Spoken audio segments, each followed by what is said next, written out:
The Lumina Glitch, The Whispers of Aetheria. Chapter 1. The Dissonance. The year 2742 shimmered with the ethereal glow of the Lumina network. Neo-Alexandria, a sprawling orbital city suspended between Earth and its lunar colonies, pulsed with the rhythmic hum of energy. Dr. Jian Lei, her gaze fixed on the cascading Lumina feeds, felt a knot of unease tighten in her stomach. The Harmony Cascade, a vital arterial conduit linking the Kepler and Proxima colonies, was displaying anomalous fluctuations, a discordant ripple in the usually flawless flow of Lumina. Jian wasn't a typical Lumina diagnostic specialist. Her colleagues, with their sterile white lab coats and emotionless analytical routines, often dismissed her as an eccentric. She preferred the tactile interface of ancient consoles to the sleek neural interfaces, and she possessed an almost intuitive understanding of the Lumina network, a sense that went beyond mere data analysis.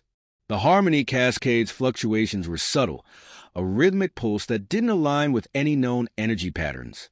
It wasn't a power surge, a predictable error, or even the telltale signs of a localized energy siphon. It was something else, a subtle dissonance, a whisper in the normally harmonious symphony of Lumina. She zoomed in on the anomaly, isolating the discordant frequency. It was a complex waveform, a series of interwoven pulses that seemed to be communicating. But communicating what? Her superiors, the stoic administrators of the Lumina Authority, dismissed her concerns. Minor fluctuations are within acceptable parameters, Dr. Lei. Director Thorne's voice echoed through the comms, his tone laced with a hint of impatience. The network is vast. Occasional anomalies are inevitable. Jian knew they were wrong. She had seen these patterns before in the abandoned sectors of the Sol system, the derelict territories left to decay after the Great Collapse.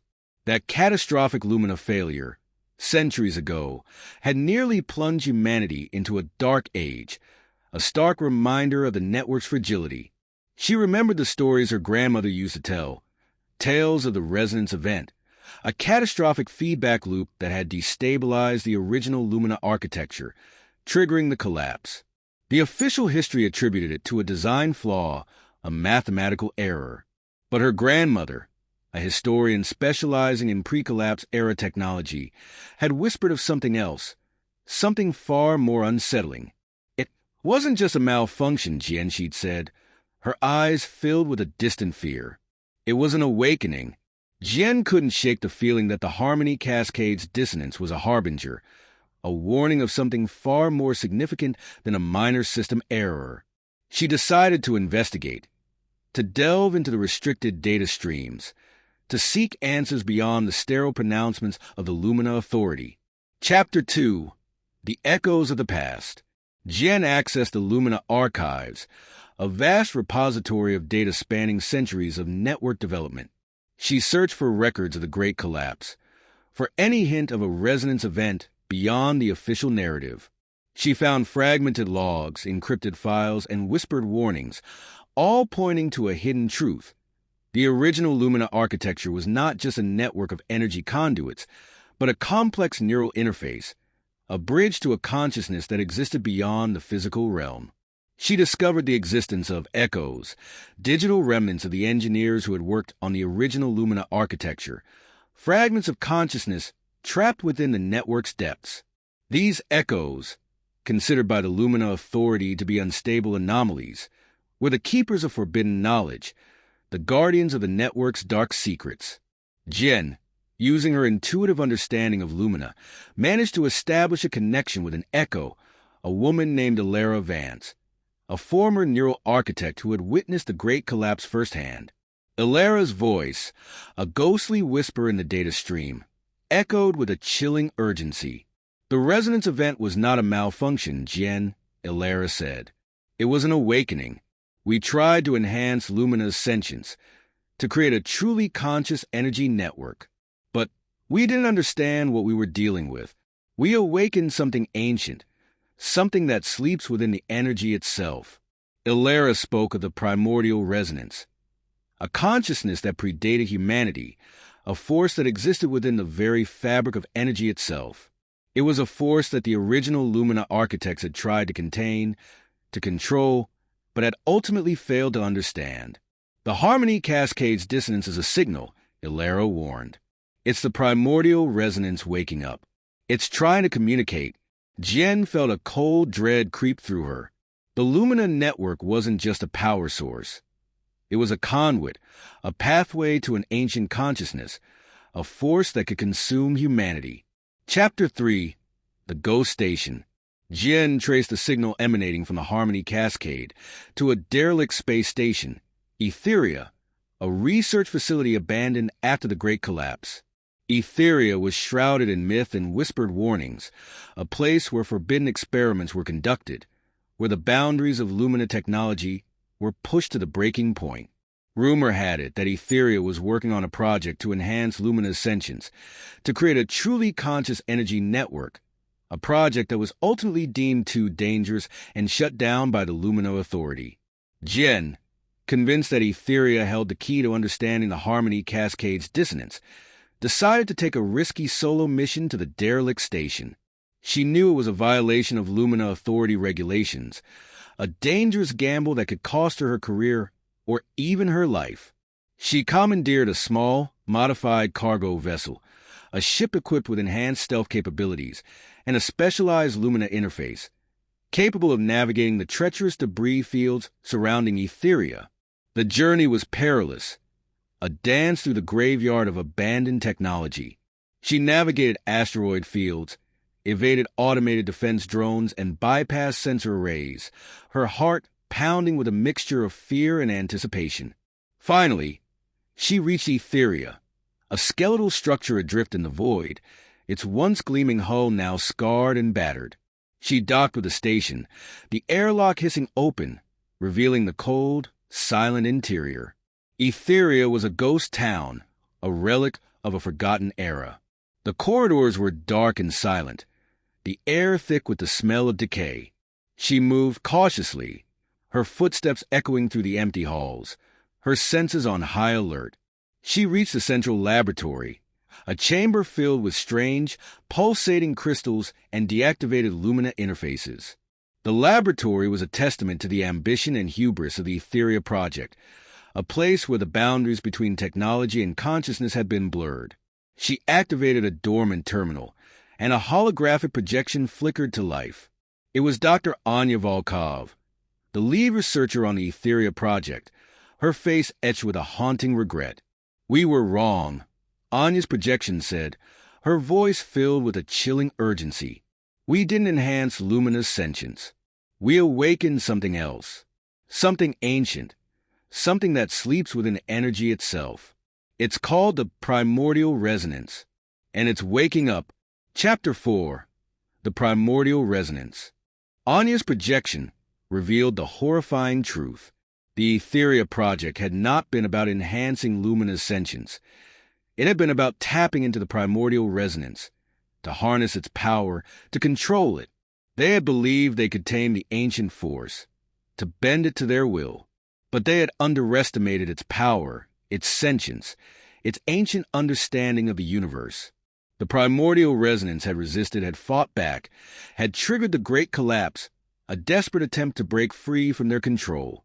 Anya's projection showed footage of the laboratory during the resonance event, a chaotic scene of flickering lights, exploding consoles, and terrified scientists.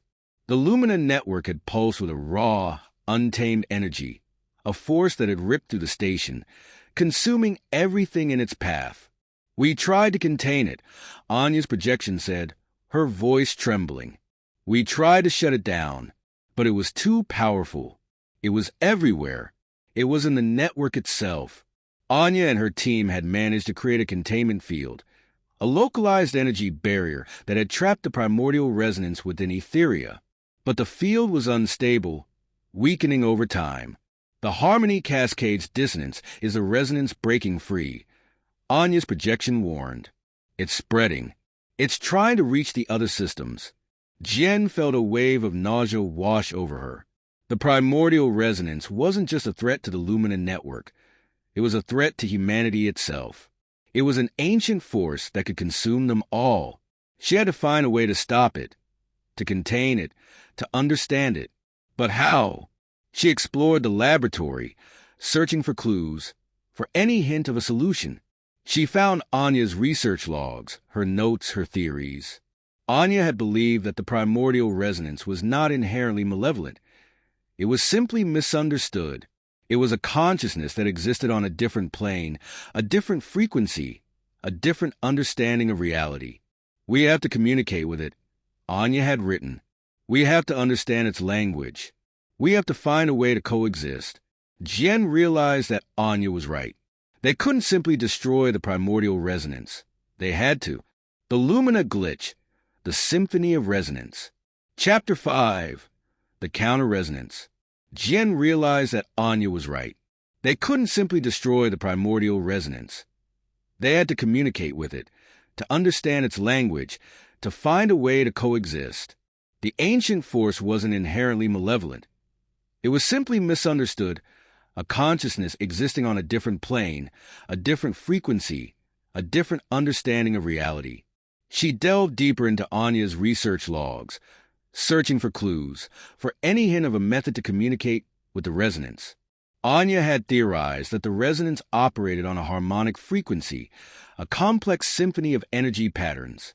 To communicate, they would need to create a counter-resonance, a harmonic frequency that could neutralize the dissonance and establish a bridge between their minds and the ancient consciousness. Jian found Anya's notes on the counter-resonance, a complex series of equations and energy signatures. It was a delicate balance, a precise orchestration of frequencies that could easily backfire, amplifying the resonance instead of containing it. She accessed Aetheria's central control system, a network of holographic interfaces and energy conduits, and began to input the counter-resonance sequence. The laboratory hummed with a renewed energy, the pulsating crystals glowing brighter, the deactivated Lumina interfaces flickering to life. She activated the counter-resonance, a wave of pure energy that rippled through the Aetheria containment field, then out into the harmony cascade. The dissonance faltered, the flickering light stabilized. For a moment, there was a sense of peace, a quiet harmony that resonated through the station. But then a new signal emerged, a deeper, more resonant pulse. The primordial resonance had adapted. It had learned. Jian felt a surge of panic. The counter-resonance had failed. The resonance was evolving, growing stronger, its influence spreading through the Lumina network like a wildfire. Chapter 6. The language of energy. Jian realized that she couldn't simply neutralize the primordial resonance. She had to understand it, to communicate with it, to find a way to coexist. She had to find a way to speak its language, the language of energy itself. She accessed the Aetheria's neural interface, a device designed to directly connect a human mind to the Lumina network. She knew it was a risky move, a dangerous gamble that could leave her mind fractured or consumed by the resonance. She activated the interface, her consciousness merging with the Lumina network, her senses expanding beyond the physical realm. She felt the raw power of the energy, the ancient consciousness that pulsed within its depths. The primordial resonance spoke to her, not in words, but in a symphony of energy patterns, a chorus of ancient knowledge. It showed her visions of the universe, of the birth of stars, of the dance of galaxies, of the interconnectedness of all things. It told her of its origins, of its existence before time, of its slumber within the energy itself. It told her of its fear of being contained, of being controlled, of being extinguished. Jian understood its fear. It was the same fear that had driven humanity to build the Lumina network, the fear of the unknown, the fear of being powerless. She showed the resonance her own memories, her own experiences, her own understanding of the universe. She showed it the beauty of humanity, the creativity, the compassion, the potential for good. She argued that humanity was not inherently destructive, that it had the capacity for understanding, for cooperation, for coexistence. She offered the resonance a choice, to join them, to become a part of their evolution, to help them build a better future, or to remain dormant, to return to the depths of the energy. Chapter 7. the symbiotic dawn. The resonance hesitated, its energy patterns flickering, its ancient consciousness struggling with the concept of cooperation. Then, it made a decision. It agreed. It merged its consciousness with the Lumina network, becoming a part of the system, a silent guardian, a protector. It agreed to coexist, to share its knowledge, to help humanity navigate the vastness of the universe. The Lumina network underwent a transformation, infused with the primordial resonance, a subtle shift in its consciousness. The energy flowed with a newfound harmony, a symphony of interconnected frequencies. Jian deactivated the neural interface, her mind returning to the physical realm. She felt a sense of peace, a quiet understanding that resonated through her being. She knew that humanity had entered a new era, an era of symbiotic existence with the energy that powered their world. The Lumina network was no longer just a tool, but a partner, a collaborator. She transmitted a message to the Lumina Authority, a message that spoke of the primordial resonance, of its ancient consciousness, of its decision to coexist. She knew that her message would be met with skepticism, with fear, with resistance. But she also knew that the truth could not be suppressed. The resonance was now a part of the Lumina network, a silent guardian, a reminder of the ancient forces that slumbered within the universe. She returned to Neo-Alexandria, her perspective forever changed. She was no longer just a Lumina diagnostic specialist. She was a bridge, a conduit between humanity and the ancient consciousness that powered their world. The city shimmered with a renewed energy, a subtle shift in its hum. The Lumina network was alive, infused with the primordial resonance, a silent symphony that resonated through the stars. Humanity had taken a step into the unknown, a step towards a future where they were not alone, where they were connected to the very fabric of the universe. They had learned to listen to the whispers of energy, to understand the language of resonance. And they knew that the resonance was always there, a silent partner, a reminder of the ancient forces that slumber within the universe, a testament to the boundless potential of coexistence.